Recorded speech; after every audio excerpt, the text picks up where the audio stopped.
আসসালামু আলাইকুম। দর্শক, আপনারা সবাই ভালো আছেন? আল্লাহর রহমতে আমিও ভালো আছি।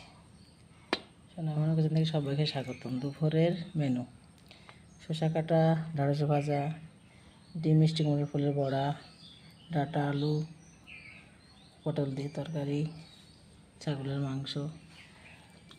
খাওয়া দাওয়া শুরু করলাম। বিসমিল্লাহ। কি দারুণ! মাংসটা খুব দারুণ হয়েছে।